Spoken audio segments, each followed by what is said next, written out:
Virat chilli powder అన్ని రకాల వంటలకు పచ్చళ్లకు సరైన chilli powder. No colour no chemicals. నాతో పాటు ఉన్న వ్యక్తి ఎవరంటే the Indian cyclist, a journey for generations.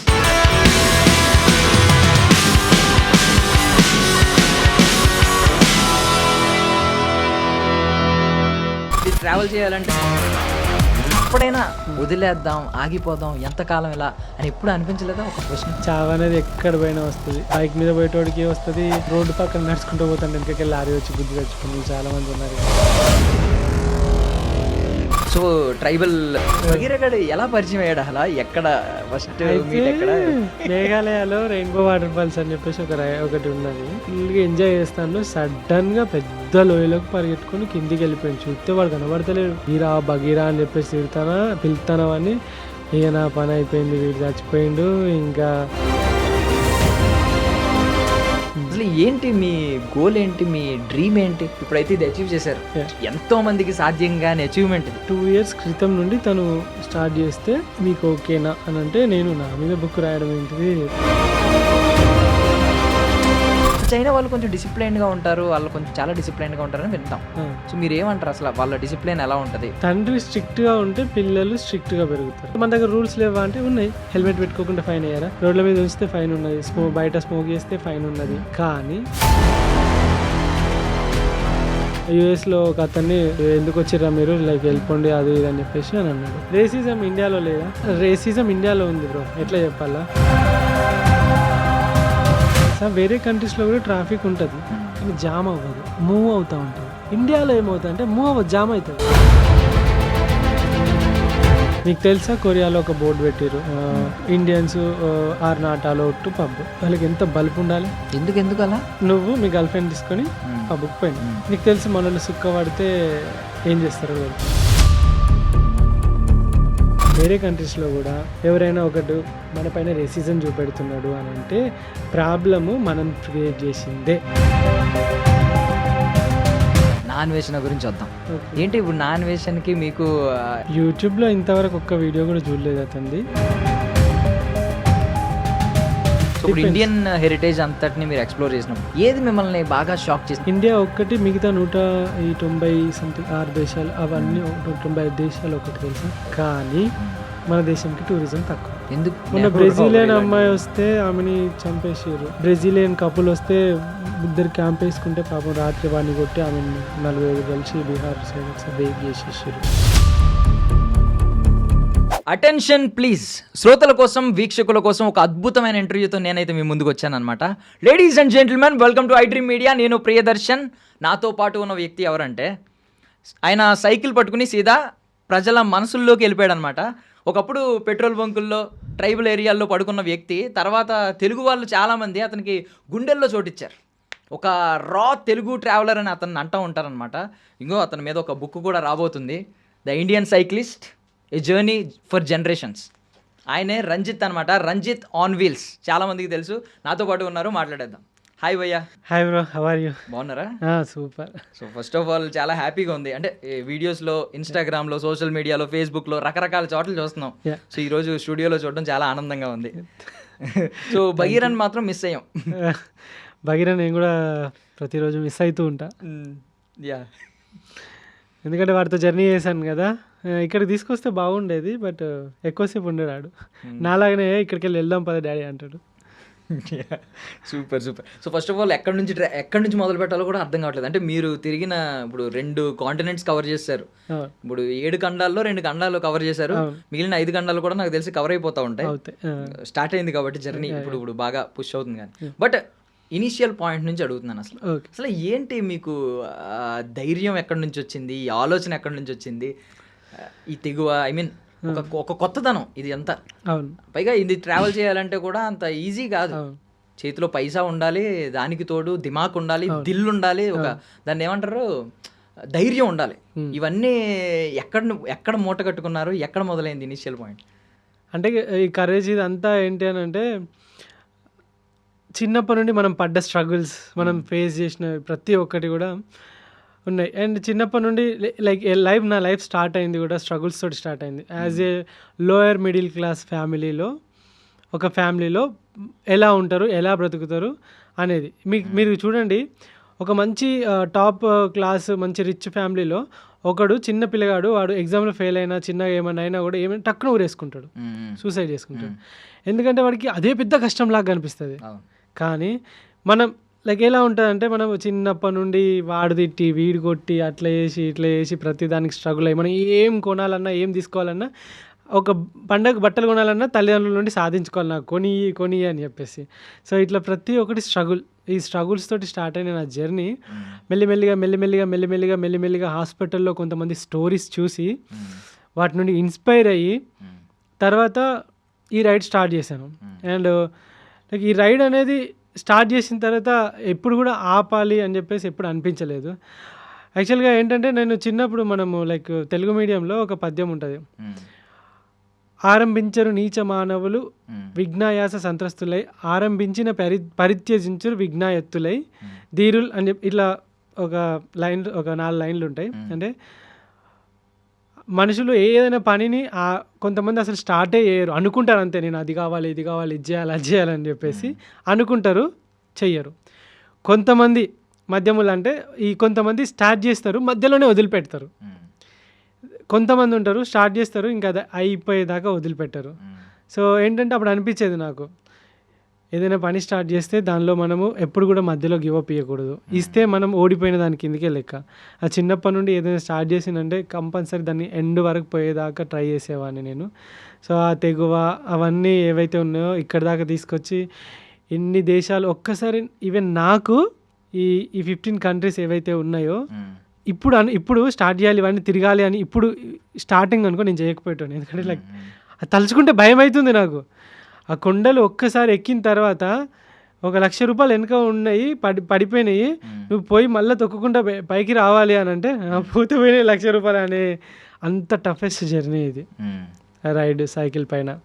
ఆ పుషింగ్ ఉంటుంది కదా, ఆ 50 కిలోస్ సైకిల్ పైన లగేజ్ని నేను పుష్ చేసుకుంటా, ఎండలో చెమటలు కారుతుంటే ఆ పుషింగ్, ఆ హార్డ్ పుషింగ్, ఆ స్నోలో సైకిల్ పైకి వస్తా ఉంటే అవన్నీ లైక్ ఆలోచించడానికి కూడా చాలా భయంకరంగా ఉన్నాయి నాకు ఇప్పుడైతే. సో మీరు నాకు తెలిసి మీరు ఫాలో అయ్యే స్లోగన్ కూడా వెళ్తే ముందుకే, వెనక్కి తిరిగి చూసుకోవద్దు, అంతే, వెన్ను తిరగొద్దు వెళ్తే ముందుకే అనే స్లోగనే ఫాలో అవుతున్నారు మీ లైఫ్ మొత్తం. వెన్ను తిరిగితే ఓడిపోయినావని ప్రతి ఒక్కరు లైక్ మాట్లాడుతూనే ఉంటారు. మనం స్టార్ట్ చేసాం కదా, లాస్ట్ వరకు వెళ్తే ఫస్ట్లో చాలా అంటారు కదా, ఎడ్యుకేషన్ యొక్క రూట్ బిటర్గా ఉన్న ఫ్రూట్ చాలా స్వీట్గా ఉంటుంది అని చెప్పి. ఏం చదువుకున్నారు మీరు? నాది డిప్లొమా బ్యాచిలర్ మాస్టర్ ఫార్మసీ అయిపోయింది.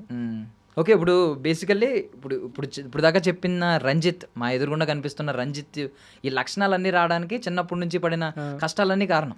కానీ ఈ యూట్యూబ్ ఛానల్లో ఇలా స్టార్ట్ చేయడానికి ఒక 4 ఏళ్ల క్రితం నుండి మిమ్మల్ని చూస్తున్నాం. దీనికి కారణం ఏంటి? యూట్యూబ్లోకి రావాలి, ఇలా యూట్యూబ్ క్రియేటర్ అవ్వాలి, యూట్యూబే ఒక పెద్ద ప్లాట్ఫామ్, ఒక ఇంపాక్టింగ్, చాలా మందిని ఇంపాక్ట్ చేసే ప్లాట్ఫామ్ అవుతుందని మీరు ఎలా గెస్ చేయగలిగారు? నేను యాక్చువల్గా నా రైడ్ స్టార్ట్ చేసినప్పుడు నాకు యూట్యూబ్లో వీడియో ఎడిటింగ్ కూడా తెలియదు. ఈవెన్ నాకు యూట్యూబ్లో వీడియో పెడితే మానిటైజేషన్ ఆన్ చేయాలని కూడా తెలియదు. డంబ్ అయితే నేను ఈ యూట్యూబ్ చేయాలి ఇదంతా రాలేదు.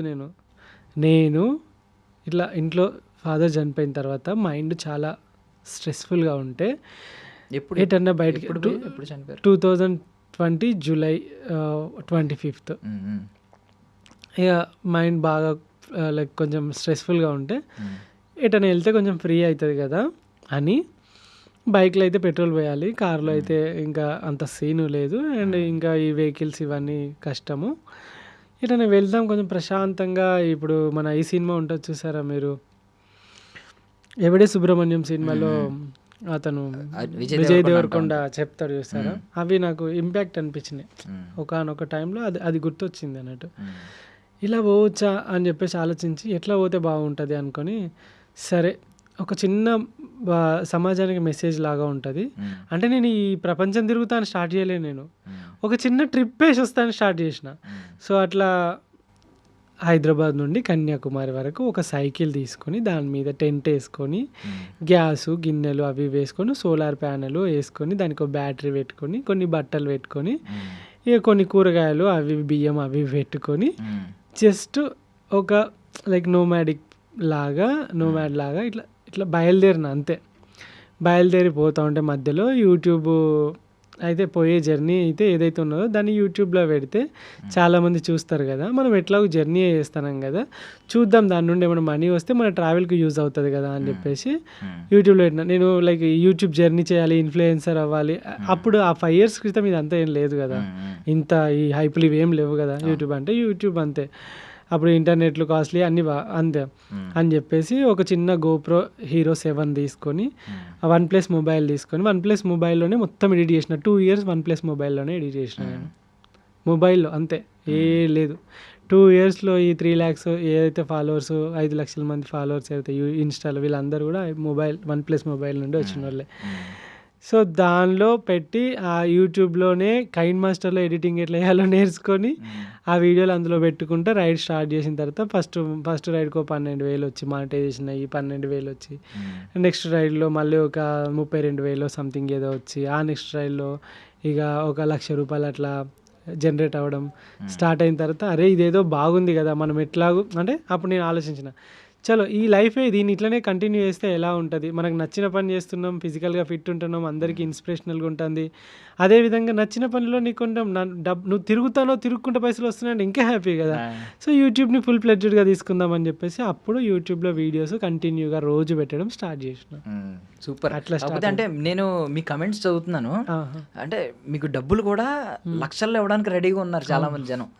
ఏంటి అంటే నిజం ఫ్రాంక్గా అడుగుతాను, తప్పుగా అనుకోకండి, ఏమన్నా లక్షలు ఏమైనా వెనకేసుకున్నారా? మీకు అంటే ఇంట్లో ఉంటే ఆ వచ్చిన లక్షల్ని వెనకేయచ్చు. ట్రావెల్లో ఉంటాం కదా, ట్రావెల్లో రోజు ఫుడ్ తినాలి, రోజు 2 రోజులకు 3 రోజులకు ఒకసారైనా హోటల్ తీసుకోవాలి, ఎందుకంటే స్నానం చేయాలి, అండ్ సెల్, పవర్ బ్యాంక్, కెమెరాలు అన్నీ ఛార్జింగ్ పెట్టించుకోవాలి, అండ్ ఇంకా వైఫై కావాలి ఎందుకంటే వీడియోస్ అప్లోడ్ చేయడానికి. సో వీటన్నిటి కోసం రూమ్ కంపల్సరీ 2 daysకో 3 daysకో ఒకసారి రూమ్ అయినా తీసుకోవాలి. అండ్ ఒకవేళ ఫ్లై అవ్వాల్సి వస్తే ఫ్లైట్కి సైకిల్కి రెండింటికి డబ్బులు కావాలి, అండ్ ఇంకా వీసాలకి కావాలి, వీటన్నిటికీ డబ్బులు కావాలి కదా.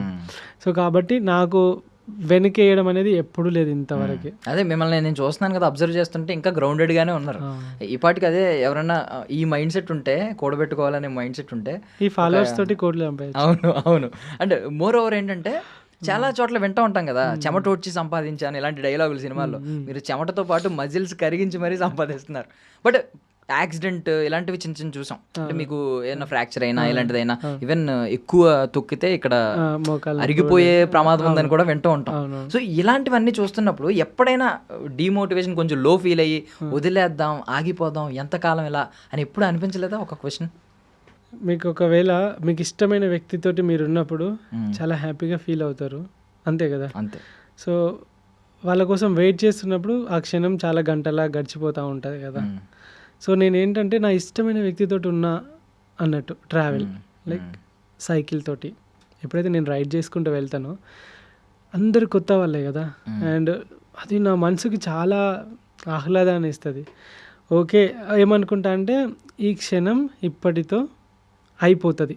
ఒకవేళ అలాంటి సిచ్యువేషన్ వచ్చినప్పుడు ఈ క్షణం ఇప్పటితో అయిపోద్ది, ముందుకు వెళ్ళిపోతాం, ఎట్లాగో నువ్వే ముందుకు వెళ్ళిపోతావు, నువ్వే తొక్కాలి, నువ్వు ఏం ఆలోచనలు చేసుకున్నా, నువ్వు ఏం చేసుకున్నా నువ్వు చేసేది ఏం లేదు, మధ్యలో నేను ఎట్లాగో ఆపనని నా మైండ్కి ముందే సర్ది చెప్పుకున్నా. ఫస్ట్ ఆఫ్ ఆల్ ఏంటంటే మన మైండ్కి మనం సర్ది చెప్పుకోవాలి. సర్ది చెప్పుకున్నాం అనుకోండి ఈజీగా మనం చేసేయగలుగుతాం. అలా ఎప్పుడు కూడా నేను ఆపేయాలి అని చెప్పేసి అనిపించలేదు, ఎందుకంటే నాకు ఇష్టమైన ఈ ప్రొఫెషన్. ఇప్పుడు మీరు ఉన్నారు ఇక్కడ కూర్చున్నారు, కొత్త కొత్త వ్యక్తులను కలుస్తున్నారు, ఇంటర్వ్యూ చేస్తారు, వాళ్ళ గురించి తెలుసుకుంటారు, ఇంటరాక్ట్ అవుతుంది, ఫ్రెండ్స్ అవుతారు, తర్వాత యూజ్ అవుతుంది, ఇవన్నీ ఉంటాయి. లేదు మీరు రోజు ఇక్కడే కూర్చొని ఒకటే వ్యక్తితోటి రోజు మాట్లాడాలి అని అంటే మీకు ఎంత చిరాకు లేస్తుంది.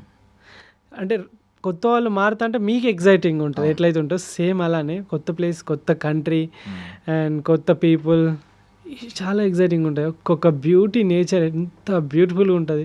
దాన్ని ఇట్లా కూర్చొని నిమ్మలంగా కాఫీ పెట్టుకొని తాగుకుంటా దాన్ని ఎంజాయ్ చేస్తుంటే ఎంత హ్యాపీగా ఉంటుంది. అంతకన్నా బెటర్ లైఫ్, మంచి లైఫ్ ఇంకేముంటుంది బోర్ కొట్టడానికి. Correct, exactly. అంటే మేము ఈ కాళ్ళు తొక్కుడు ఇవి చూస్తున్నాం, మీరు కనిపించే ప్రపంచాన్ని చూస్తున్నారు. ఈ కాళ్ళు నొప్పిలో అంటే మజిల్స్ బాగా కొండలెక్కినప్పుడు అవన్నీ మజిల్స్ బాగా నొప్పిలేస్తాయి, కానీ రాత్రి పడుకొని పొద్దుగాల లేచే వరకు రాత్రి రిలాక్స్ అయిపోయి పొద్దుగాలటికి మళ్ళీ రెడీ అవుతాయి. మోకాలు నొప్పులు అయితే ఎప్పుడు రాలేదు. అండ్ ఫుడ్ కూడా మంచి ఫుడ్డే తీసుకుంటాను నేను, మంచి ప్రోటీన్, ఫైబర్, కార్బోహైడ్రేట్స్ అవసరమైన ఫుడ్డే తీసుకుంటా. సో దట్ ఎలాంటి హెల్త్ ఇష్యూస్ కూడా ఎప్పుడు రాలేదు. అండ్ మంచిగా నేచర్లో తిరుగుతాం కాబట్టి ప్యూర్ గాలి పీల్చుకుంటాం అండ్ మంచి ఆర్గానిక్ ఫుడ్ తీసుకుంటాం. అక్కడ అంత కెమికల్ కూడా వేసి పండియారు కాబట్టి హెల్త్ కూడా చాలా సపోర్టివ్ ఉంటుంది. ఎప్పుడు మోకాళ్ళ నొప్పులు అలాంటివి అయితే ఎప్పుడు ఏం రాలేదు, హెల్తీగా ఉంది. అంటే స్టార్టింగ్ విలేజ్ అందాల నుంచి స్టార్ట్ అయింది జర్నీ. విలేజ్ అందాలు, ట్రైబల్ పీపుల్, వాళ్ళ కల్చర్ ఏంటి, వాళ్ళ హెరిటేజ్ ఏంటి అవి చూపించడం మొదలు పెట్టారు. అక్కడ నుంచి స్టార్ట్ అయ్యి ఇప్పుడు దేశాలు, ఖండాలు వరకు వెళ్ళింది. సో ఆ టైంలో స్టార్టింగ్లో ఉన్నప్పుడు మనకి ఈ అటవీ ప్రాంతాలు, ఈ కొండలు ఇలాంటి చోట్ల ఏంటంటే యానిమల్స్ భయాలు ఉంటాయి. ఈ స్నేక్స్ ఇలాంటివన్నీ, కొన్ని విష పురుగులు, పాములు ఇలాంటి భయం ఉంటుంది. అంటే నేను లాస్ట్ టైం చూసినప్పుడు మీ కిడ్నాప్ ఎపిసోడ్ ఒకటి నన్ను భయపెట్టింది. సో ఇలాంటివి పోనీ అంటే ఈ స్ట్రగుల్ ఓకే, మజిల్ కరిగించుకోవడం, కరిగించిన ఒళ్ళొంచైనా ఏదో రకంగా నేను వెళ్ళాలి ముందుకెళ్ళడం అనే మోటివేషన్ ఓకే. బట్ ఇలాంటి లైఫ్ థ్రెటన్ ఇన్సిడెంట్స్ ఎదురవుతున్నప్పుడు ఒక భయం అనేది వస్తుంది కదా తెలియకుండానే. అంటే నేనే లైక్ ఈ భయాన్ని నేను వదిలేశాను ఫస్ట్ రోజే. ఎందుకంటే ఏమీ చేయకుండా చనిపోయే కన్నా, ఎగ్జాంపుల్ చెప్తాను. చాలా లైఫ్లో మొన్న రీసెంట్గా అహ్మదాబాద్లో ఫ్లైట్ క్రాష్ అయింది. సరే పాపం చేసిర్రు అంటే లైక్ వాళ్ళు ఫ్లైట్ కావాలని పోయి ఎక్కిర్రు అనుకుందాం, అట్లా చచ్చిపోయారు అనుకుందాం. ఇట్లనే మన లెక్కనే కూర్చొని నిమ్మలంగా ముచ్చట పెడుతున్నారు. సడన్గా వచ్చి ఫ్లైట్ వాడాలు హాస్టల్ వాళ్ళు కూడా చచ్చిపోయారు. చావు అనేది ఎక్కడ పోయినా వస్తుంది. ఇప్పుడు బైక్ మీద పోయేటోడికి వస్తుంది, ఆ పాపం వాడేం పాపం తెలియదు, వాడు కనీసం రోడ్డు పక్కన నడుచుకుంటూ పోతాంటే వెనకకి లారీ వచ్చి గుద్ది చచ్చిపోయిన వాళ్ళు చాలామంది ఉన్నారు కదా. సో చావు ఎట్లాగో వస్తుంది, ఒక రోజు వస్తుంది. వస్తుందని చెప్పేసి భయపడకుండా ఈ బతికినన్ని రోజులు లివ్ ద మూమెంట్ అంటారు కదా, ఈ మూమెంట్ని బతికిద్దాం చాలు. చనిపోయినా ప్రశాంతంగా హ్యాపీగా చనిపోతాం. ఏం సాధించకుండా డబ్బులన్నీ కూడబెట్టి కోట్లు అన్నీ బ్యాంకులో వేసుకొని 10, 20, 50 ఎకరాల జాగాలు కొనుక్కొని, ఫ్లాట్లు కొనుక్కొని, ఎకరాలు కొనుక్కొని అవన్నిటిని కూడా అనుభవించకుండా చచ్చిపోతే అప్పుడు ఎంత బాధ అనిపిస్తుంది. లైఫ్ అంతా వేస్ట్ చేసుకొని హాస్పిటల్ బెడ్ మీద నువ్వు, ఒంట్లో శక్తి ఉండదు, ఓపిక ఉండదు, అకౌంట్లో డబ్బులు ఉంటాయి, సమయం ఉంటుంది, కానీ నడవలేవు, వాటిని ఖర్చు పెట్టలేవు. అలాంటప్పుడు ఈ సంపాదించిందంతా ఈ బెడ్ మీద పండుకొని పుట్నాలు బుక్కినట్టు గోళీలు బుక్కడానికి అనిపిస్తుంది కదా. కరెక్ట్. నేను ఏమనుకున్నా అంటే నా లాస్ట్ బ్రీత్ బెడ్ పైన ఉండకూడదు, హాస్పిటల్ బెడ్ పైన అనుకున్నా. ఎందుకంటే 300 మందితో 10 రోజులు ట్రావెల్ చేసిన నేను. వాళ్ళ బాధలు, వాళ్ళ కష్టాలు, వాళ్ళ సాక్రిఫైజెస్ అన్నీ ఇన్నప్పుడు అనిపించింది నేను ఇలా బ్రతకొద్దు అనుకున్నా. అన్నీ బంద్ చేసి కొత్తగా బయటకు వచ్చేసి. సూపర్. సో ట్రైబల్ పీపుల్ నుంచి మొదలు పెడితే వాళ్ళ నమ్మకాన్ని సంపాదించుకోవడం అంత సులువు కాదు. మీరు ఎవరినైనా, ఎంత పెద్ద బిజినెస్ మ్యాగ్నెట్నైనా ఒక ఫిగర్ చూపించో, ఒక నెంబర్ చూపించో, లేదంటే వాడికి నీ వల్ల ఉపయోగపడుతుంది, మన వల్ల ఉపయోగపడుతుంది అనుకున్నప్పుడు వాడే మన దగ్గరికి వస్తాడు. బట్ ట్రైబల్ పీపుల్ అలా కాదు. వాళ్ళ నమ్మకాన్ని గెలవాలంటే చాలా కష్టం. ఊరికే నమ్మరు కదా ఎవరు పడితే వాళ్ళని వచ్చి. మీరు ఎలాగా అంటే వాళ్ళని ట్యాకిల్ చేయడం అనేది ఒక టాస్క్. స్టార్టింగ్ ఎలాగా అంటే నేను అక్కడికి ఎలా రీచ్ అవుతాను, సైకిల్ పైన రీచ్ అవుతాను. ఎప్పుడైతే సైకిల్ పైన రీచ్ అవుతానో వాళ్ళు ఆ సైకిల్ చూస్తారు. ఫస్ట్ ఏంటంటే నేను ఒక మంచిగా షర్టు, ప్యాంటు, టీషర్ట్ వేసుకొని వాళ్ళ దగ్గరికి వెళ్ళిపోయినా అనుకోండి, ఒక మనిషిలాగా చూస్తారు. అంటే వీడు ఎవడో అన్నట్టు చూస్తారు. వాళ్ళకి ఏంటంటే ఒక క్యూరియాసిటీ వస్తుంది. నేను సైకిల్ పైన ఎవడు వీడు, సైకిల్ ఏంది, ఇట్లా సైకిల్ మీద ఏడుకొచ్చిండు, స్కిన్ చూస్తే వేరే కలర్ ఉంది, వాళ్ళది ఒక స్కిన్ మనది స్కిన్ అట్లా ఉంటుంది, ఎక్కడ ఇదేంది, ఇది అంతేందని చూస్తారు. ఫస్ట్ వాళ్ళే వస్తారు మన దగ్గరికి. అలా ఎదుటివాడు మనపైన ఆసక్తి చూపిస్తున్నప్పుడు వాళ్ళతో కలిపోవడం ఈజీ. ఎందుకంటే వాడు మనల్ని తెలుసుకోవాలనుకుంటున్నాడు. మనమే వాళ్ళ దగ్గర ఆసక్తి కలుస్తున్నప్పుడు వాడు నా దగ్గర ఏమో ఉన్నది కాబట్టి వీడు వస్తానని చెప్పేసి అనుకోవడం వేరే. సో ఏంటంటే ఇక్కడ ఏం జరుగుతుంది అంటే సైకిల్ పైన ఎక్కడో రోడ్ల పైన రైడింగ్ చేసుకుంటే వైల్డ్లోకి వెళ్ళి వస్తూ ఉంటే వాళ్ళకి ఎగ్జైటింగ్ అనిపిస్తుంది. కూర్చొని మాట్లాడినా, లేకుంటే వాళ్ళ ఇంట్లోకి పోయినా కూడా, వాళ్ళు ఏమైనా ఇచ్చినా కూడా, ఏం చేసినా కూడా నాకు పెద్దగా ట్రస్ట్ గెయిన్ చేసుకోవాల్సిన పని ఉండదు బికాజ్ ఆఫ్ సైకిల్. అక్కడ అలాంటి ఏరియాల్లో ఏదైనా అద్భుతమైన ఫుడ్ తిన్న ఫీలింగ్ ఇప్పటికైనా ఉందా? వాళ్ళ ఫుడ్ ఎలా ఉంటుందంటే మన లెక్క ఇక మసాలాలు ఉండవు, ఉప్పులు ఉండవు, కారాలు ఉండవు. ఒక రా మీట్ ఎట్లుంటుందో అట్లా ఉంటుంది. లైక్ మంగోలియా చూసుకుందాం. మంగోలియాలో నాకు చాలామంది వండి పెట్టిర్రు. జస్ట్ నీళ్ళల్లో రైస్ వేసిర్రు, మటన్ వేసిర్రు, మటన్ మొత్తం వేసేసిర్రు, మంచిగా ఉడికిచ్చిర్రు, తీసుకొచ్చి పెట్టిర్రు. అది నాకు లైక్ ఎంత రాప్ టేస్ట్. ఇప్పుడు మనం చాలామంది మందు తాగుతారు. ఎగ్జాంపుల్ చెప్తాను, మందు తాగుతారు. ఒక ఒక వోడ్కా అనుకుందాం, దానికి ఒక టేస్ట్ ఉంటుంది, దానికి ఒక ఫ్లేవర్ ఉంటుంది, వాడు తయారు చేసి అక్కడ పెడతాడు. నువ్వు పోయినవు దానిలో థమ్స్అప్ పోసినావు, కోకోకోలా పోసినావు, మొత్తం దాని టేస్ట్ అంతా తీయగా వేసుకొని తాగినావు.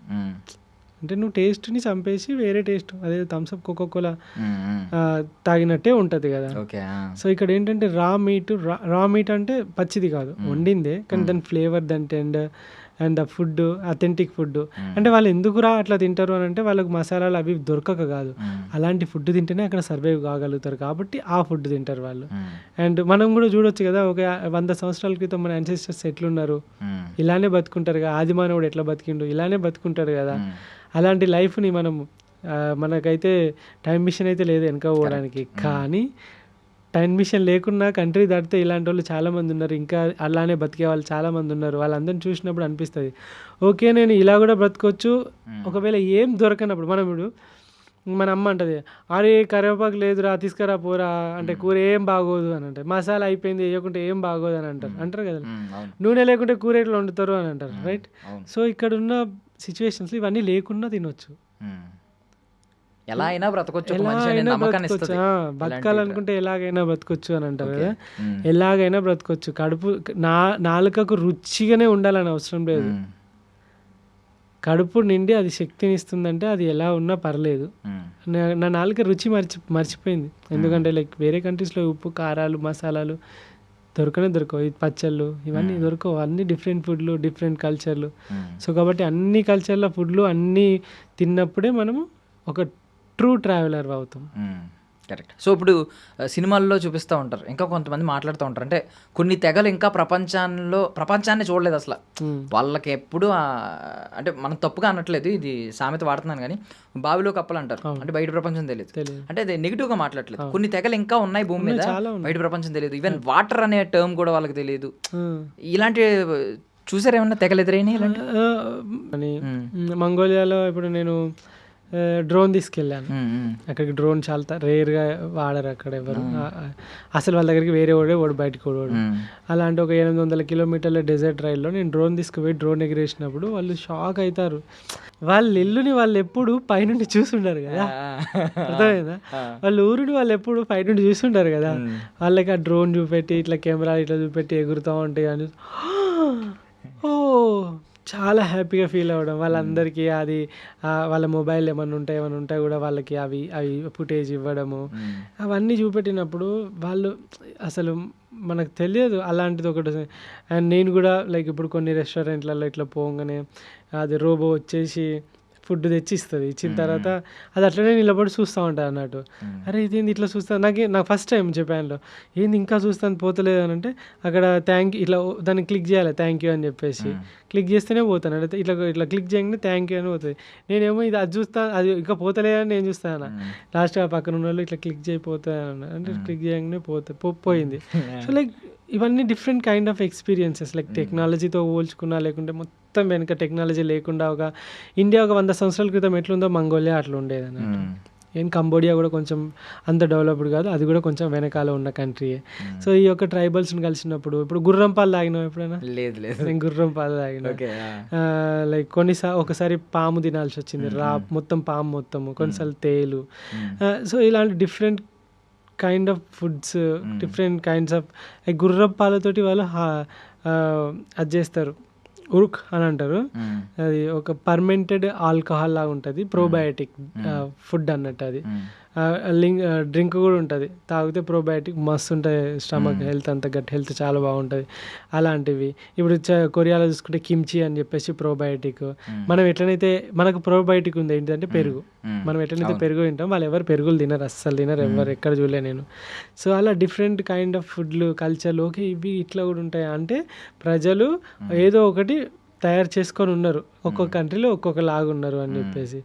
ఇప్పుడు కంబోడియా లాంటి కంట్రీలో కుక్కలను వియత్నాం కంబోడియా కుక్కలను కాల్చుకోగా చూసిన. కుక్కలు ఏంటంటే మన పైన మేఘాలయ పైన ఈ అటు నాగాల్యాండ్లో కూడా కుక్కలను తింటారు, పాములను తింటారు మన వాళ్ళు, కప్పలను అన్నిటినీ తింటారు. సో దట్ లైక్ అది మనం రెస్పెక్ట్ చేయాలంతే. ఎప్పుడు ఫుడ్ నుంచి గలీజ్ అని ఎప్పుడు అనకూడదు అన్నట్టు. ఇవన్నీ నేర్చుకున్నా, ఏది దొరికినా తినేసి, లైక్ మరీ అంత వైల్డ్ ఏం తినలేదు, బట్ ఏది దొరికినా తినేసి లైక్ సర్వైవ్ అవ్వడము, ఇలా కూడా బ్రతకొచ్చు అని చెప్పేసి. కొన్నిసార్లు ఒంటరిగా 1000 కిలోమీటర్ల రైడ్, ఇదంతా నేర్పిస్తుంది కదా లైఫ్. అంటే నువ్వు జర్నీ చేస్తున్నావు అని అంటే ఆల్వేస్ బస్సులో ఎక్కి ఫ్లైట్లో ఎక్కి సిటీలో దిగి టోటల్లో వండి ఆడున్న ఫేమస్ ప్లేసెస్ చూసి మళ్ళీ సిటీ ఎక్కి అట్లా కాకుండా రియల్ సైడ్ ఎక్కడ ఉంటుంది, విలేజెస్లో ఉంటుంది. రియల్ సైడ్ ఎక్కడ ఉంటుంది, రోడ్ల పైన ఉంటుంది. రియల్ సైడ్ ఎక్కడ ఉంటుంది, ట్రైబల్స్ ఇలాంటి ప్లేసెస్లో ఉంటుంది. సో రియల్ సైడ్ని ఎక్స్ప్లోర్ చేయాలంటే నువ్వు నడవాలి, లేకుంటే సైక్లింగ్ చేయాలి. కరెక్ట్. అంటే ఇప్పుడు ఎంత పెద్ద పెద్ద పెద్ద డిజైనర్స్ ఉంటారు, లైక్ ఇంటీరియర్ డిజైనింగ్ నేర్చుకున్న వాళ్ళు, ఎక్స్టీరియర్ వాళ్ళు, సివిల్ ఇంజనీర్స్ కావచ్చు, ఆర్కిటెక్ట్స్ కావచ్చు, వాళ్ళందరి డిజైన్ల కంటే గొప్ప డిజైన్ దేవుడు చేసింది కాబట్టి, నేచర్ కాబట్టి. స్వచ్ఛమైన మనుషులు, స్వచ్ఛమైన ప్లేసెస్ అన్నీ మనం ట్రైబల్ ఏరియాస్ కావచ్చు, విలేజెస్ కావచ్చు, అక్కడే చూడగలుగుతాం. సో మీరు ఈ ఎక్స్పీరియన్స్ అంతా బాగుంది. సో నెక్స్ట్కి వెళ్ళిపోతే మన బగీరా గాడి గురించి మాట్లాడతాం. మేము గాడు అంటాం ఎందుకంటే మాకు వాడు అందరికీ తమ్ముళ్ళలాగా, మాకు బాగా close. So first of all Bagheera గాడు ఎలా పరిచయం అయ్యాడు, అలా ఎక్కడ ఫస్ట్ మీట్ ఎక్కడ? సార్ ఇండియాలో రైడ్ చేస్తున్నా కదా, కన్యాకుమారి అయిపోయింది, గోవా అయిపోయింది, లదాఖ్ అయిపోయింది. అయిపోయిన తర్వాత లదాఖ్లో ఒకసారి ఏంటంటే లదాఖ్ వెళ్తున్నప్పుడు ఒక రైల్వే స్టేషన్లో ఒక చిన్న కుందేలు ర్యాబిట్ ఇట్లా పిల్లలు పుట్టింది, తల్లి చనిపోయింది. దాన్ని తీసుకున్నా అన్నట్టు. తీసుకున్నాక నాకు పెట్స్ పైన చాలా ప్రేమ వచ్చేసింది. అరే దీన్ని మనతో తీసుకుపోతే ఎలా ఉంటుంది అని చెప్పేసి అనిపించింది రైడ్కి. అయితే అప్పుడు నేను లదాఖ్ వెళ్తున్నా ట్రైన్లో ఉన్నప్పుడు నాకు అంటే లదాఖ్ వెళ్ళట్లేదు. సో లదాఖ్ రైడ్కి ఉన్న ట్రైన్ దగ్గర అది కనబడ్డది. సో దీన్ని తీసుకుపోవడం ఎందుకులే, చిన్న బేబీ కొంచెం పెద్ద అయినాక తీసుకెళ్దామని చెప్పేసి అని అనుకున్నా. సో వాడు నేను లదాఖ్ రైడ్ పోయి వచ్చేసరికి కొన్ని రోజులకు రోజు వీడియో కాల్ అట్లా చనిపోయింది వాడు. చిన్న ర్యాబిట్ పెద్దగా అయింది, కొంచెం చనిపోయింది వాడు బ్లోటింగ్ అయ్యి. ఇంకా తర్వాత మస్తు ఏడ్చిన, మస్తు బాధపడ్డా. అయ్యో ఇట్లా అయిపోయింది ఏంది అని చెప్పేసి ఇంకా నేనేం చేసిన, లదాఖ్లో ఈ లదాఖ్ అయిపోయి రైడ్ అయిపోయింది, రాజస్థాన్లో ఉన్న అప్పుడు ఫిక్స్ అయిపోయినా నేను నెక్స్ట్ రైడ్ కంపల్సరీ వాడి ప్లేస్లో ఒకరిని తీసుకెళ్ళాలి.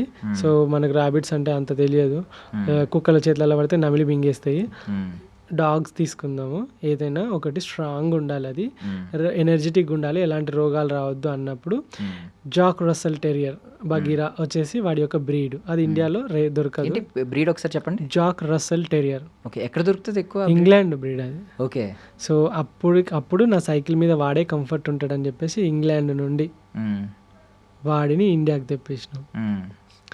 ఇండియాకి తెప్పించి వాడికి 6 months దాకా వాడితోటి ఉండి ఆడుకొని వాడితో కరిపించుకొని వాడిని మంచి ఒక కొడుకులాగా మొత్తం చూసుకొని అంతా అలవాటు అయిపోయిన తర్వాత 6 monthsకి వ్యాక్సిన్స్ అయిపోయిన తర్వాత ఏవైతే ఉన్నాయో వ్యాక్సిన్ చేయించి అప్పుడు వాడి కోసం సైకిల్ మీద ఎక్స్ట్రా బెడ్డు, సైకిల్ మీద మంచి కేజు, తర్వాత వాడి కోసం ఫుడ్డు, మొత్తం మటన్ అంతా మంచిగా ఎండబెట్టి డ్రై మటన్ తీసుకొని వాడికి ట్రీట్స్ లాగా అలవాటు చేసుకొని అదంతా సైకిల్ మీద ఎక్కించుకొని వాడిని 8,000 kilometers 8 states నార్త్ ఈస్ట్ 6 నెలలు హైదరాబాద్ నుండి China border, Sikkim Nathula pass China border దాకా వాడిని సైకిల్ మీద రైడ్ చేసుకుంటూ తీసుకొని పోయినా. బట్ మీరు మోసం చేస్తున్నారు యూట్యూబ్ సబ్స్క్రైబర్లు అందరినీ. అంటే సోలో ట్రావెలర్ అంటున్నారు మీరు. సోలో ట్రావెలర్ ఎలా? మా బగీరా గాడి వాడిచ్చే కంపెనీ కంటే పెద్ద కంపెనీ ఎవరు ఇస్తారు అసలు? వాడు ఉంటే ఎంత బాగుంటుంది రైడ్లలో అనుకుంటా, కానీ మిగతా కంట్రీస్లో మీకు తెలుసు వీసాస్ ఉండవు. కొన్ని కంట్రీస్లో వేరే బ్రీడ్స్, వేరే స్పీసీస్, కొన్నిసార్లు మొక్కలు, సీడ్స్, మనోళ్ళు పప్పులు గిప్పులు తీసుకుపోతేనే పడేస్తారు ఎయిర్పోర్ట్లో. అలాంటి చాలా కష్టాలు ఉంటాయి. అండ్ వాడిని తీసుకెళ్ళిపోయి నేను ఇబ్బంది పెట్టడం ఎందుకు? ఫ్లైట్లో వెళ్ళాలంటే వాడు కింద కార్గోలో 10 గంటలు ఉండాలి. అది నాకు నచ్చలేదు.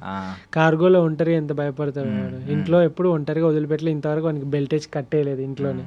అలాంటివన్నీ తీసుకుపోవడం నాకు ఇష్టం లేదు. అందుకని చెప్పేసి వాడు ఇంట్లో హ్యాపీగా ఉంటాడు. ఇప్పుడు వాడికి 5 సంవత్సరాలు వచ్చినాయి, మంచిగా వాడు కూడా కొంచెం ఓల్డ్ లైక్ మంచిగా దగ్గరకు వచ్చి మంచి 30 ఏజ్లో ఉన్నాడు వాడు, 30-35 ఏజ్లో ఉన్నాడు. ఓకే, ఈ టైంలో ఏముంటుంది వాడికి, మంచిగా కృష్ణారామ అనుకుంటే బట్ మన అంటే మీకు ఈ జర్నీ మొత్తంలో వెళ్తున్నప్పుడు చాలా ప్రమాదాలు ఎదురై ఉంటాయి. ఎదురైనప్పుడు మనం ఇప్పుడు డాగ్స్ మనకంటే ముందే పసిగడతా ఉంటాయి అంటారు. అంటే కొన్నిసార్లు అది మిమ్మల్ని అదే ఎవరన్నా మిమ్మల్ని మీ మీద అటాక్ చేయబోతున్నా అది ఆపే సిచ్యువేషన్స్ ఉంటాయి, ఖచ్చితంగా ప్రొటెక్ట్ చేస్తుంది. సమ్ టైమ్స్ ఏంటంటే దానివల్ల మీకు కొన్ని సమస్యలు ఎదురవుతాయి. సో వీటి గురించి ఏమన్నా షేర్ చేసుకుంటారా? వాడు ఎట్లాంటి వాడు అంటే, నేను గంగలు కలిసిన పోయినా పర్లేదు, వాడి పని వాడిదే. మేఘాలయలో రెయిన్బో వాటర్ ఫాల్స్ అని చెప్పేసి ఒకటి ఉన్నది. ట్రెక్కింగ్ అరౌండ్ చాలా 20-25 ఉంటాయి కావచ్చు, అప్ అండ్ డౌన్ ఏమో. పోతాను ఇక బెల్ట్ అక్కడ ఏం లేవు జంతువులు ఇట్లా ఏం లేవు, బెల్ట్ ఎందుకులే. వాడు మంచి పోరాడు, వాడు మంచి 1 year ఉన్నది వానికి అప్పుడు. ఇక ఫుల్గా ఎంజాయ్ చేస్తాడు. సడన్గా పెద్ద లోయలోకి పరిగెట్టుకొని కిందికి వెళ్ళిపోయాడు. చూస్తే వాడు కనబడతలేడు. వీడు ఎటుపోయినరా బగీరా అని చెప్పేసి పిలుతానా అని. ఇక నా పని అయిపోయింది, వీడు చచ్చిపోయిండు. ఇంకా వీడిని తీసుకుపోయినందుకు అందరు నన్నే తిడతారు. వానికి ఏమైనా అయితే అందరు వానికి బిగ్ ఫ్యాన్స్ ఉండే. ఇక ఇచ్చా బాబాయ్ అనుకున్నా పోయిండు. వాడు ఏం చూసిండంటే పక్షిని చూసిండు. ఆ పక్షిని పడదామని ఆ లోయలోకి వెళ్ళిపోయిండు. బగీరా అని చెప్పేసి మొత్తుకొని ఆడ కూర్చొని అంటే నేను దిగలేను అలాంటి లోయ. వాడు ఎట్లా వచ్చిండో మళ్ళీ వచ్చిండు పైకి. ఇక రాగానే ఒక్కటి వేసిన ఫస్ట్ టైం వాడిని తాడు మడత పెట్టి పట్ట తొడల మీదకి వెళ్ళేసి బాడుకో ఎందుకు పోయినవారు అది అని చెప్పేసి తీసుకొని పెట్టుకొని ఇక వాడిని చేతుల్లే పట్టుకొని ఇక మొత్తం పైకి అంతా ఎక్కేసి తీసుకొని వచ్చింది. అదొకటి. అండ్ మేఘాలయలో ఒక నోకలికాయ వాటర్ ఫాల్స్ అని ఒక వాటర్ ఫాల్స్ ఉంటుంది. అది తప్పిపోయినా అన్నట్టు నేను పొద్దున 10 రమణ అని ఇంకొక తమ్ముడు ఉంటాడు. ఆ తమ్ముడు నేను ఇద్దరం కలిసి ఆడికి ఎవ్వరు పోరంట. నేను ఆ తమ్ముడు బగిగాడు ముగ్గురం కలిసి పొద్దుగాల 8 గంటలకు పోతే పొద్దుగాల 8 గంటలకు తప్పిపోతే రాత్రి 12 గంటలకు దొరికినాం మేము. మమ్మల్ని దొరకబట్టడానికి వచ్చిన 3 పోలీస్ బెటాలియన్స్ కూడా తప్పిపోయినాయి. అండ్ అందులో బేర్స్, బెంగాల్ టైగర్స్ అందులోనే ఉంటాయి. బంగ్లాదేశ్ బార్డర్ ఆ పక్కనే. మేము పోయేటప్పుడు పోయినాం వాటర్ ఫాల్ సౌండ్ వినుకుంటా. పైకి వచ్చేటప్పుడు రోడ్ సౌండ్ ఏమి ఉండదు, వాటర్ ఫాలే కదా. ఇంకా పైకి ఎవ్వరికి వస్తలేము. ఆ లోకల్లో ఉన్న అది కూడా మేము కంప్లైంట్ లోకల్లో ఉన్న మేము పోయేటప్పుడు ఏం చేసినంటే ఒక బ్యాగ్ ఉండే. ఆ బ్యాగుని తీసుకుపోయి ఒక షాప్ ఉండే, ఆ షాప్లో పెట్టేసి వచ్చేటప్పుడు తీసుకుంటామని చెప్పిన. అక్కడ కొన్ని కొనుక్కున్నాం అన్నాడు. వాళ్ళు ఓకే అన్నారు. వాళ్ళు ఈ పిల్లగాళ్ళు పోయిర్రు, పొద్దుగలంటే పోయిర్రు, ఇంతవరకు రాలేదు, వీళ్ళు తప్పిపోయినట్టున్నారు అని చెప్పేసి వాళ్ళు కూడా పోలీసు వాళ్ళకి కంప్లైంట్ ఇస్తే పోలీసు వాళ్ళు వచ్చి వాళ్ళకి సిగ్నల్ ఉండదా పాడలేదా అక్కడ. అమ్మో మమ్మల్ని మొత్తం వాటర్ లేవు, చిత్తడి నేల అన్నట్టు మొత్తం. మీకు తెలుసా చిరపుంజి వచ్చేసి రెయిన్ ఫారెస్ట్ 365 days వాటర్ వర్షం పడుతూ ఉంటుంది. అమ్మో అలా వింత పురుగులు జంతువులు. ఇంకా తిండి లేదు, వానికి తిండి లేదు, మాకు తిండి లేదు, నీళ్లు లేవు. వాడు అప్పుడు కూడా దోమలు పడతాడు. దోమలు ఉంటే టక్కున మింగుతాడు. వాడు ఈగలు దోమలు అంటే వాడికి చాలా చెడ్డకి టక్కున పట్టేస్తాడు. అబ్బా వీని ఎందుకు పట్టుకొచ్చినా, ఇంకా ఇలా మా లాస్ట్ డే అనుకున్నాము. కానీ ఫైనల్గా రాత్రి 11-12 గంటలకు పోలీసు వాళ్ళు రెస్క్యూ చేసి పోలీస్ స్టేషన్లో తీసుకుపోయి కింద చాయ్ ఒక బ్రెడ్ ఇస్తే అమ్మా ఎంత హ్యాపీగా అనిపించింది. తిరిగి వచ్చింది. అదైతే మోస్ట్ స్కేరియస్ట్ మూమెంట్ అన్నట్టు. కానీ వాడు అన్ని టైంలలో తోడున్నాడు. కానీ వాడున్నాడని మీకు మామూలుగా నార్మల్గా బైక్ల పైన సైకిల్ మీద పోతేనే కుక్కలు ఎంబడి పడతాయి.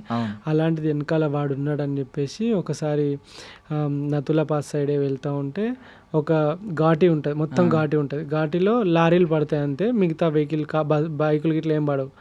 సో ఏంటంటే కుక్కలను ఎంబడి పడి వానికి పీకుతానే వాడిని, అంటే వాని బెడ్ని పీకుతానే వాళ్ళకి వెళ్ళి. నాకు స్పీడ్గా దొక్కుకుంటా ఒక ఇట్లా టర్న్ అవుతా అంటే మొత్తం మన ఫెన్సింగ్ పెడతారు చూసిన దొడ్డుది, అది రాడ్ లాగా అది ఇట్లా పెట్టిరు. నేను అక్కడ పోయినా అప్పుడే ఆ కుక్కలు ఆడున్నాయి, అక్కడికి పోయినా అప్పుడే లారీ ఇట్లా టర్న్ అవ్వకుండా సైకిల్ని ఇట్లా క్రష్ చేసుకుంటూ వెళ్ళింది. ఆ రోజు నేను చచ్చిపోయాను అనుకున్నా, బగిగాడు చచ్చిపోయాను, నేను చచ్చిపోయాను అనుకున్నా. కానీ సైకిల్ వెనుక ఏమైందంటే వాడు మస్తు మొత్తుకున్నా నేను. ఇంకా వాడు ఇట్లా టర్న్ చేసి ఇదంతా వేస్తే సైకిల్ మన లారీ అవి ఉంటాయి కదా పైన పక్క డోర్లు, అవన్నీ ఇట్లా మన వాడి వెనుక బెడ్ని మొత్తం ఇట్లా దగ్గరికి క్రష్ చేసి పోయింది. ఇక వెంటనే సైకిల్ అక్కడ ఆపేసి, ఇప్పటికీ గుర్తుంది అది. మూవీని తీసుకెళ్ళడం చాలా డేంజరు. కుక్కలు వాడిని చంపేసి ఆగమాగం చేస్తే చేతులారు నేను చంపేసినట్టయితే. అండ్ బగీరా వాడు వచ్చేసి అగ్రెసివ్ బ్రీడ్, చాలా అగ్రెసివ్ బ్రీడ్. వాడు ఇంకా చంపేస్తాడు లేదా చేస్తాడు. ఇప్పటికీ వాడు దగ్గర ఒక 80 మందిని కొరికిండు. వాడిని ఎత్తుకున్నారనుకో వానికి మెంటల్ ఎత్తుంది. ఇంకా కొత్త ఎత్తుకోకూడదు, అసలు ఎవ్వరు ఎత్తుకోదు, ముట్టుకోదు. వాడిని తల మీద చేస్తే వానికి మొత్తం బీపీ రేజ్ అవుతుంది. వాడు single owner and alpha male dog అది. సో ఇలాంటి డాగ్స్ ఏంటంటే ఓనర్ అని ఒకనే అనుకుంటే మిగిలిన వాళ్ళకి ఎవరికి అంత పర్మిషన్ ఇవ్వవు. ఈవెన్ మా పండుకున్నప్పుడు మా అమ్మ చెల్లి ముట్టుకున్నా అంటాడు. ఇప్పుడు క్లోజ్ అయిపోయిండు, ఇప్పుడు తగ్గింది అగ్రెషన్. కానీ అప్పట్లో చాలా అగ్రెషన్ ఉండే. ఎవరైనా క్యూట్గా ఉన్నది అని అంటే అమ్మో మీ దండం మీద ముట్టుకోకూడదు అని అంటారు. అయినా ఎత్తుకున్నారంటే రక్తాలు గారి కింది దింపుతారు అంతే. ఏంటంటే వాడిని టచ్ చేయాల్సిన ప్లేస్లో వాళ్ళు ఏం చేస్తారంటే ఇట్లా పట్టుకొని పిసికేస్తారు డాగ్స్ అంటే. బ్రీడ్ వచ్చేసి హంటింగ్ బ్రీడ్, ఫాక్స్ హంటింగ్ కోసం ఇంగ్లాండ్లో యూజ్ చేస్తారు అన్నట్టు దీన్ని. అంత అగ్రెషన్ ఉన్న బ్రీడ్ ఫాక్స్ హంటింగ్. మీరు చూస్తే యూట్యూబ్లో జాక్ రస్సెల్ టెరియర్ అంటే పాములను, పెద్ద పెద్ద పాములను చంపేసి కొరికేసి ముక్కలు చేసి ఉంటుంది, అండ్ ఏనుగుల మీదకి ఫైటింగ్ పోయి ఉంటాయి, యూట్యూబ్లో వీడియోస్ ఉంటాయి. సో ఇక వాడి గురించి చెప్పిన పొద్దున్న దాకా చెప్పిన అయిపోతుంది. వాడు మీకంటే స్ట్రాంగ్ ఇప్పుడు అర్థమైంది నాకు. ఓకే, నేను ఏదో అనుకున్నా కానీ నార్మల్ బ్రీడ్ అని. ఇప్పుడు నువ్వు అన్నావు, నేను ఇక్కడ ఉంటే తెచ్చుకొని పెట్టుకుంటాను, నువ్వు రక్తం కారకుండా దింపేసి ఆడ కూర్చుంటాడు. బట్ వెరీ క్యూట్ అసలు, వాడు నిజంగా చెప్తున్నా వెరీ క్యూట్ ఉన్నాడు అసలు. ఓకే, సో బగీరా గార్డ్ నుంచి బయటకు వచ్చేద్దాం మనం. ఓకే, బాగుంది. ఇప్పుడు దాకా ఇక్కడ దాకా వచ్చారు. అసలు ఏంటి మీ గోల్, ఏంటి మీ డ్రీమ్, ఏంటి? ఏదో ఉంటుంది కదా లైఫ్లో ఇది అచీవ్ చేయాలి అని. ఆల్రెడీ ఇప్పుడైతే ఇది అచీవ్ చేశారు. ఎంతో మందికి సాధ్యం కాని అచీవ్మెంట్ ఇది. సో మీ మీద ఒకరు బుక్ రాయడం, మీ బయోగ్రఫీ రాయడం అనేది. సో సూర్యతేజ ఆయన. సో ఎన్ని డేస్ పట్టింది రాయడం? ఇది వచ్చేసి పెన్ ఏ స్టోరీ అని చెప్పేసి అది లైక్ యాప్ అప్లికేషన్. సో దానిలో ఉన్నది ఇప్పుడు. సో అది ఆ యొక్క దాని నుండి ఈ బుక్ రాయడం జరిగింది. ఈ బుక్ని రాయడానికి 2 years పట్టింది యాక్చువల్గా. ఎందుకంటే 2 years క్రితం నుండి తను స్టార్ట్ చేస్తే మొత్తం ఎక్స్ప్లెయిన్ చేసి, అంటే తర్వాత నాకు 6 months బ్యాక్ తను నన్ను కాంటాక్ట్ అయ్యిండు. 2 years దాకా అతను సైలెంట్గా పాయింట్స్ రాసుకొని నోట్ చేసుకొని చూస్తుండే ప్రతిరోజు. తెలియదు మీకు బుక్ కోసం? నాకు తెలియదు. 6 months తర్వాత అతను అప్పుడు నన్ను పర్మిషన్ అడిగిండు, ఒక బుక్ రాద్దాం అనుకుంటున్నాము, మీకు ఓకేనా అని. అంటే నేను నా మీద బుక్ రాయడం ఏంటిది అనుకున్నా. ఒకసారి కలుద్దాం సార్ అని అంటే అప్పుడు కలిసిన తర్వాత 6 months ట్రావెల్ చేసి అప్పుడు ఈ బుక్ ఫైనల్గా అసలు ప్రతి క్షణంలో ఏం జరిగింది, ఎట్లయింది, పుట్టిన కాంచెల్లి ఇన్ని సంవత్సరాల వరకు ఆ బుక్లో ఉంటాయి అన్నట్టు. సో సూర్యతేజ గారు తన రైటర్ తను. సో తను ఆ బుక్ను రాసిండు. అది ఎట్లుంటుంది అని ఎగ్జైటింగ్గా నేను కూడా ఉన్నా, చూస్తున్నా. లైక్ ఫోటోలు ఉన్నాయి, ఇంకా ఇప్పుడు వస్తుంది, ఇంకో 4-5 రోజులలో వచ్చేస్తుంది. యాక్చువల్లీ అమెజాన్లో రిలీజ్ అవుతుంది. బట్ నేను కూడా రివీల్ చేయాలనుకోవట్లేదు లోపల. బట్ టైటిల్ కవర్ పేజ్ ఒకటే మాత్రం చాలా ఇంప్రెస్ చేసింది. The Indian cyclist, A journey for generations. అద్భుతమైన క్యాప్షన్ అయితే పెట్టాడు అనమాట. సూపర్. చాలామందికి ఇది లైఫ్ టైం డ్రీమ్, ఒక వాళ్ళ మీద ఒక బుక్ రాయడం ఏంటి, వేరే వాళ్ళు అసలు పెద్ద పెద్ద వాళ్ళకే సాధ్యం. యాక్చువల్లీ ఎవరి బుక్ వాళ్ళు రాసుకుంటారు. అవును, కానీ వేరే వాళ్ళు రాయడం అనేది చాలా గ్రేట్. అండ్ చిన్నపిల్లలు, వీలైతే చిన్నపిల్లలు చదివితే బాగుంటుంది అది. ఎందుకంటే ఇప్పుడున్న జనరేషన్ చాలా స్ట్రాంగ్గా బిల్డ్ అవుద్ది అండ్ చాలా అడ్వెంచరస్గా ఉంటుంది బుక్ కూడా. మనం ఇప్పుడు మాట్లాడుకున్నాం కదా బ్రో, ఒక గంటన్నర సేపు మాట్లాడుకుంటున్నాం కదా.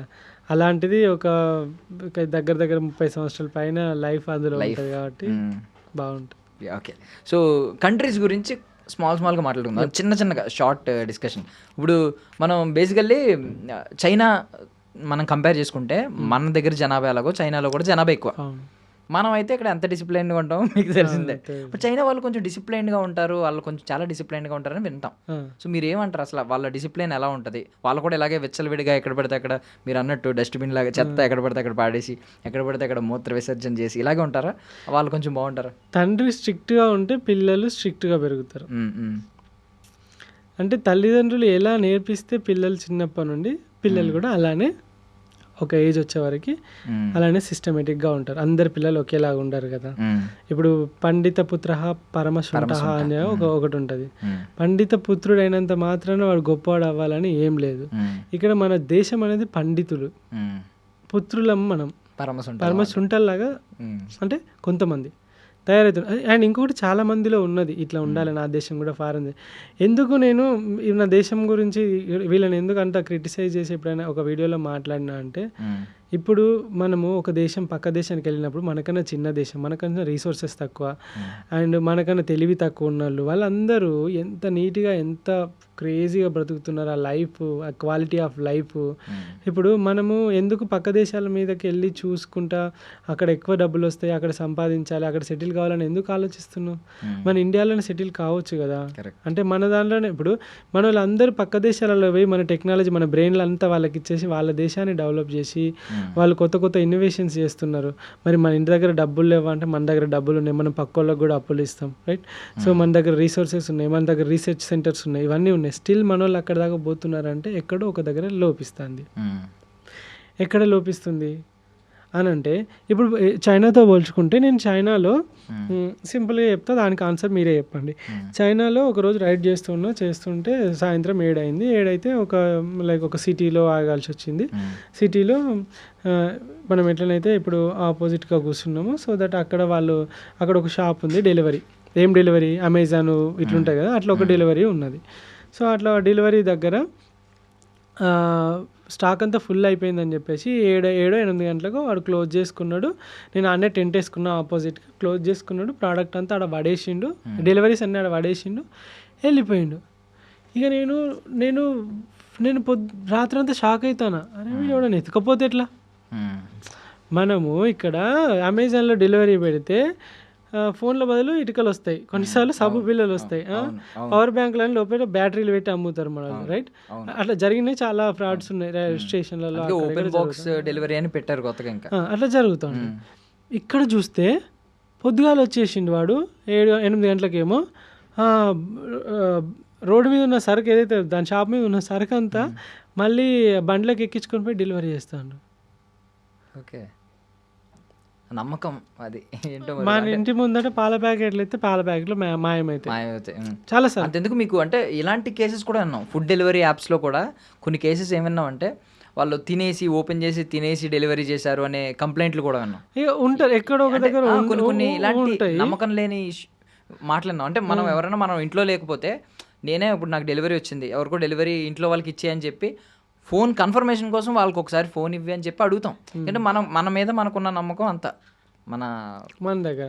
సో మీరు ఆలోచించండి. ఇప్పుడు చెప్పండి, ఇప్పుడు చైనా మనంతనే ఉంటుంది, మన పాపులేషన్ ఎక్కువ అని అంటాం కదా, చైనాలో కూడా పాపులేషన్ ఎక్కువనే ఉంటుంది, భూమి పెద్దదే మనకన్నా. సో ఆల్మోస్ట్, కానీ అక్కడ అందరు జనాలు బతకలేరు, ఉన్న కన్నే కుప్పలుగా బతుకుతారు. ఇప్పుడు ఒక అపార్ట్మెంట్ చూసుకుంటే, ఒక సినిమా థియేటర్ చూసుకుందాం, మనం ఫారెన్ థియేటర్స్ మన థియేటర్స్కి మనము చేసుకుందాం. సో చాలా గలీజ్గా ఉంటాయి. మన ఎట్ ద ఎండ్ పోయే వరకు ఒకడు సీట్ కింద ఉంచుతాడు, డిఫరెంట్గా ఉంటుంది కదా. సో మీరు గమనించండి. సో ఎక్కడ లోపిస్తుంది ఇదంతా అని అంటే ప్రజలు, గవర్నమెంట్. ఇప్పుడు అంటే మన దగ్గర రూల్స్ లేవా అంటే ఉన్నాయి. హెల్మెట్ పెట్టుకోకుండా ఫైన్ అయ్యారా? రోడ్ల మీద ఉంచితే ఫైన్ ఉన్నది, బయట స్మోక్ చేస్తే ఫైన్ ఉన్నది, బయట టాయిలెట్ చేస్తే ఫైన్ ఉన్నది, అడవులలో మంటలు పెడితే ఫైన్ ఉన్నది, లంచం ఇస్తే ఫైన్ ఉన్నది, లంచం ఇవ్వాలని చూసినా లంచం తీసుకున్నా ఫైన్ ఉన్నది. అంతేనా కదా? అన్నిటికీ ఉన్నాయి కదా. కానీ ఎక్కడ భయం ఉన్నా కూడా సరే, చూస్తుంటే వాడు కెమెరా ఉన్నంతసేపు ఒకలా ఉంటాడు, కెమెరా లేకుంటే ఒకలా ఉంటాడు, రైట్. సో ఎక్కడ లోపిస్తుందంటే వ్యక్తులలో, మనుషులలో. నేను ఒక్కడిని పోతే ఏమొచ్చిందిలే, నేను ఒక్కడిని ఉంచితే ఏమొచ్చిందిలే, నా ఒక్క బైక్ ఒక్కసారి ట్రాఫిక్లో కెమెరాలు ఉన్నావంటే నువ్వు 80 స్పీడ్లో పోతావు, కెమెరాలు లేవంటే 130లో పోతావు. పొలిటీషియన్ కొడుకు అయితే నీ ఇష్టం ఉన్నట్టు పోతావు. అంటే ఇక్కడ బయట జపాన్లో నువ్వు సీఎంఏగా, నువ్వు పిఎంఏగా, నువ్వు కోటీశ్వరం, నువ్వు ఎవ్వనివన్నాగా ఒక రెస్టారెంట్లోకి వెళ్ళిపోయినావు అంటే నీకు ఆకలిని చూస్తారు, కడుపులు తిండి పెడితే పోతారు. మన దగ్గర వచ్చే వ్యక్తిని బట్టి అక్కడ రెస్పెక్ట్ మారుతూ ఉంటుంది. అంటే ఆ క్యాడర్ని బట్టి. ఇప్పుడు ప్రతి ఒక్కరు, ఈవెన్ ఇప్పుడు గవర్నమెంట్ ఎంప్లాయ్ అయితేనే బిడ్డనిస్తాను ఒకళ్ళు కూర్చుంటారు, లైక్ ఇట్లా ఉంటుంది కదా. అండ్ ఇప్పుడు మన వాళ్ళే ఇంకా బయట దేశానికి పోయి రేసిజం అని, ఈవెన్ మొన్న యూఎస్లో ఒక అతనే అన్నాడు, అంటే ఎందుకు వచ్చిర్రా మీరు, లైక్ వెళ్ళిపోండి అది ఇది అని చెప్పేసి అని అన్నాడు. అంటే మనం దాన్ని అనుకుంటాం రేసిజం అది అని చెప్పేసి అని అనుకుంటాం. పాపం వాడి బాధ ఏంటంటే వాళ్ళ జాబులన్నీ మన తెల్లితోటి మనం అన్నీ కొట్టేసుకొని మనం ఆడ జాగాలు కొని మన రియల్ ఎస్టేట్ కూడా వేసి చేస్తాం. రేసిజం ఇండియాలో లేదా? రేసిజం ఇండియాలో ఉంది బ్రో. ఎట్లా చెప్పాలా? స్కూల్లో మనము క్లాస్లో కూర్చున్నప్పుడు ఇదంతా మనకు నేర్పించక, అరే పొట్టోడా, అరే కర్రోడా, అరే గుడ్డోడా, అరే మెల్లోడా, అరే నత్తోడా, అరే బండోడా, అరే బక్కోడా, ఏం నేర్పిస్తున్నా? డైరెక్ట్ అదే కదా రేసిజం అంటే. లైక్ వాడి యొక్క అవయవ లోపము లేకుంటే వాడి యొక్క లోపాలని, అరే కులపోడా, క్యాస్ట్ విషయంలో రేసిజం, తక్కువడా ఎక్కువడా, రైట్, అంతేనా? డబ్బుల విషయంలో రేసిజం, అరే పేదోడు వాడు, బిచ్చపోడు వాడు, ఆటో తోలుకుంటోడు వాడు, డెలివరీలు చేసేటోడు వాడు, డిగ్నిటీ ఆఫ్ లేబర్ కూడా లేదు కదా. అంటే నువ్వు ఇక్కడ మొత్తం నువ్వు రేసిజం చూపించుకొని అవన్నీ చూపెట్టుకొని ఫారెన్కి వెళ్ళేసి అక్కడ నాకు రేసిజం ఉండొద్దు, నన్ను చూడొద్దు, నన్ను అట్లా అనొద్దు అని అంటే అది ఎట్లా నడుస్తుంది? నువ్వే ఇక్కడ ఎన్నో చూసుకుంటావు, రేసిజం అంతటా ఉంటుంది. మనుషులలో ఉండాలి బ్రో, మార్పు అనేది మనుషులలో ఉండాలి. ఈ దేశం మారాలన్నా, మన ఇల్లు మారాలి అంటే మన ఇంట్లో ఉన్న నాన్న, ఇప్పుడు మీ నాన్న సిగరెట్ తాగడు, మందు తాగడు, మీ అమ్మని కొట్టడు, అక్కను తమ్ముని తిట్టడు, కొట్టడు, బెదిరించాడు, ప్రేమగా చూసుకుంటాడు. సో అప్పుడు నువ్వు నీ పిల్లలకి ఒక డూప్లికేషన్ ఇస్తున్నావు ఏంటి అని అంటే, నాకు వచ్చిన పిల్లల్ని కూడా ఇట్లా ప్రేమగా చూసుకోవాలి. అప్పుడు తండ్రి మీద ప్రేమ, తండ్రి చూపెట్టే డూప్లికేట్ అంటే డూప్లికేషన్ ఏంటంటే ఆయన చేసేది ఈయనకి చూస్తున్నాడు, చూసి నేర్చుకుంటాడు, రైట్? సో ఇక్కడ ఏంటనంటే మనం మరి ఇదే పీపుల్ మనం ఫారెన్ పోతాము, వాడు అన్ని రూల్స్ పెడతాడు, ఆ రూల్స్ని పాటిస్తాం. ఎందుకు అక్కడ పాటిస్తాం, ఇక్కడ పాటించాం? మనమే కదా. మన బిహేవియర్ కూడా ఒక బ్యాంక్లో పోతే ఒకలా ఉంటుంది మనది, హోటల్లో పోతే ఒకలా ఉంటుంది, సినిమా హాల్లోకి ఒకలా ఉంటుంది. బాధ్యత రాహిత్యం అన్నట్టు. సో ఇదంతా మనము చూసారా ఎప్పుడైనా పార్టీ మీటింగ్స్లలో ఫుడ్ పెడితే ఎట్లా కొట్టుకుంటారు, పెళ్ళిలో ఫుడ్ కాడ ఎట్లా కొట్టుకుంటాం మనం, టక్క గిన్నెలు పెట్టి. ఇదంతా ఏంటంటే మనలో మార్పు రావాలి. దేశం చాలా మంచిది మనది, మనకు నేర్పించిన పద్ధతులు, కల్చరు మంచివి, చాలా మంచివి అక్కడ నుండి. కానీ ఎవడో ఒకరు గలీజోడు ఉంటాడు, నేను ఒక్కనే. అప్పుడు ఏమనిపిస్తానంటే, అరే మర్డర్ చేసినోడే మంచోడ్రా, దొంగతనం చేసినోడే మంచోడ్రా కాడికి వచ్చినాం మనం లాస్ట్కు. మంచి చేస్తే ఎవరికి నచ్చదు, చెడు అందరికీ నచ్చుతుంది. గోడ కట్టడం చాలా కష్టం, కూలగొట్టడం చాలా ఈజీ, ఏదైనా చెడు చేయడం చాలా ఈజీ. మన దేశం మనమే ట్యాక్సులు కట్టము, మనమే ట్యాక్సులు ఎగ్గొడతాము, అలానే లూప్ హోల్స్ కట్టుకుంటాము, క్యాష్ ఇప్పుడు చాలామంది బిజినెస్ చూస్తాను, వాడు కార్డ్ యాక్సెప్ట్ చేయడు, లైక్ డిజిటల్ పే యాక్సెప్ట్ చేయడు, ఎందుకంటే అవన్నీ బ్యాంక్లో పోతే ట్యాక్సులు తప్పించుకోవాలని క్యాష్ ఇవ్వమంటాడు. ఇలాంటివి చాలా ఉన్నాయి. ఇవన్నీ మనము బాధ్యతాయుతంగా ఉన్నప్పుడు మన క్వాలిటీ లైఫ్ క్వాలిటీగా ఉన్నప్పుడు, మనం వేసే ఓటు క్వాలిటీ వ్యక్తులకు వేసినప్పుడు ఆటోమేటిక్గా క్వశ్చన్ చేసే అవకాశం ఉంటుంది. సో దేశం మస్తు డెవలప్ అవుతుంది. సో 2 టాపిక్స్ అయితే ఇందులో బాగా వచ్చినాయి. ఏంటంటే ఒకటి రేసిజం, ఇంకొకటి డిసిప్లిన్. సో ఇప్పుడు మీరు తిరిగిన ఈ అన్ని కంట్రీల్లో రేసిజం లేనిది, అంటే మిమ్మల్ని కూడా ఒక ఇండియన్ సైక్లిస్ట్ వచ్చినప్పుడు చాలా చాలా బాగా గ్రాండ్ వెల్కమ్ చెప్పిన కంట్రీ ఏది? అంటే రేసిజం అయిపోయింది. డిసిప్లైన్డ్, వెల్ డిసిప్లైన్డ్ కంట్రీ అంటే ఏం చెప్తారు? ఈ 2 కంట్రీలు చెప్పండి. వెల్ డిసిప్లైన్డ్ కంట్రీ అంటే Japan and South Korea and China. రూల్స్ని కరెక్ట్గా పాటించడం కానీ, ఇప్పుడు నీకు తెలుసా వేరే కంట్రీస్లో కూడా ట్రాఫిక్ ఉంటుంది కానీ జామ్ అవ్వదు, మూవ్ అవుతూ ఉంటుంది. ప్రతి కంట్రీస్లో ట్రాఫిక్ ఉంటుంది కానీ జామ్ అవ్వదు. ఒకవేళ యాక్సిడెంట్ జరిగితే జామ్ అవుద్ది కానీ మెల్లిమెల్లిగా మూవ్ అవుతూ ఉంటుంది. ఇండియాలో ఏమవుతుంది అంటే మూవ్ అవ్వదు, జామ్ అవుతుంది. ఎందుకు జామ్ అవుతుంది అంటే చెప్తా. చౌరస్తాలో ఇటు పోయేటివి ఓకే, అట్లకెళ్ళి ఇటు వచ్చేటివి ఉంటాయి, ఇటు పోయేటివి ఇటు వచ్చేవి ఉంటే ప్రాబ్లం ఏం లేదు, అటు ఇటు పోతాడు. కానీ అటు పోయేటోడు ఇటు పోవాలి, ఇటు పోయేటోడు ఇటు పోవాలి. ఇక్కడ ఏమవుతుంది అంటే ఎవడు చూస్తలేని సర్రని ఒకడు వస్తాడు, పెడతాడు. ఇట్లా పోయేటోళ్ళు అందరూ వాడు పోయేదాకా ఆగాలి, అక్కడ సిగ్నల్ పడుతుంది. వాడు పోయేలోగా మళ్ళీ సిగ్నల్ క్లోజ్ అయిపోద్ది. నేను ఇప్పటిదాకా వెయిట్ చేసిన వీడియో బట్టి వాడైనా ఎవడు చూస్తాడు అని చెప్పేసి ఆటో వాళ్ళు ఉంటారు. నా సామి రంగా అమ్మో భయం అయితే ఆటోలు పక్కపండి సైక్లింగ్ చేయాలన్నా, నాకు అప్పుడు బండి తోలాలన్నా కూడా ఇట్లా మంచిగా పోతాడు, ప్యాసింజర్ రఫ్ని ఇటు తిప్పుతాడు, వెనుకోడు గాల్లో కలిసిపోయినా పర్లేదు. అంటే అందరు అలా ఉండరు. సో లైక్ దీనివల్ల నేను కూడా అంటే లెఫ్ట్ వెహికల్ వెళ్ళడానికి కూడా సమ్టైమ్స్ ఎలా అనిపిస్తుంది అంటే, ఈ ఆటో ఫార్ములా కొంతమందికి మాత్రం అప్లికబుల్. ఎక్కించుకున్నప్పుడు వాడు ఒక లారీలో ఫీల్ అవుతాడు, అంటే 10 మందిని 11 మందిని ఎక్కించుకుంటాడు. వెళ్ళేటప్పుడు మాత్రం ఒక బైక్లా ఫీల్ అవుతాడు, ఎందుకంటే లెఫ్ట్లో ఎంత సందు ఉన్నా పర్లేదు దానిలో దూరిపోతాడు. అమ్మో నాకు మొన్న వడోదర పోయినప్పుడు అయితే నాకు భయం అయింది. వాడు ఎట్లా దారుణంగా నడుపుతున్నారు వాళ్ళు. సో అట్లా ఇక్కడ కూడా చూసిన నేను, నడుపుతారు మన వాళ్ళు. ఈ హైదరాబాద్లో కానీ ప్రతి ఒక్క ప్లేస్లో ఉన్నారు. లైక్ అపరిచితుడు సినిమాలో ఎట్లయితే వాడికి కోపం వస్తే నాకు కూడా అట్లా కోపం వస్తుంది. భయం అవుతుంది నాకు బండి నడపాలన్న. ఇప్పుడు అన్ని కంట్రీస్లో 2.5 సంవత్సరాల దాకా బయట ఉండి తోలుకుంటూ వచ్చినా కదా, సడన్గా హైదరాబాద్లో బండి తీసిన తర్వాత నాకు లైక్ భయం అవుతుంది. వాళ్ళంటే స్ట్రైట్గా పోతారు, ఇట్లా పిచ్చి పిచ్చిగా టక్కున టర్న్ చేసి ఇవేమి ఉండవు కదా మ్యాక్సిమం, చాలా వరకు ఆ లైన్లోనే పోతారు కదా. ఇక్కడికి వచ్చిన తర్వాత ఇట్లా పోతాను నేను, అదే టక్కున ఒకటి నడపగానే పోయి వెనకకి వెళ్ళి గుద్దిన, బ్రేక్ వేసిన, దగ్గరికి పోయి ఆగి ఇట్లా టన్ మని సౌండ్ వచ్చింది. గుర్తుపడి సౌండ్ వాడు పట్టించుకుంటలేడు, వాడు వాడిదే. అమ్మ ఇంకా దారుణం. ఇప్పుడు వేరే కంట్రీలో యాక్సిడెంట్ అయిపోయింది అనుకోండి, వాడు ఏం చేస్తారంటే బండ్లు అక్కడ ఆపుతారు, పక్కకు తీస్తారు, పోలీసు వాళ్ళు వస్తారు, పోలీసు వాళ్ళు వచ్చిన తర్వాత ఆ ఇన్సూరెన్స్ క్లెయిమ్ చేసుకొని వెళ్ళిపోతారు.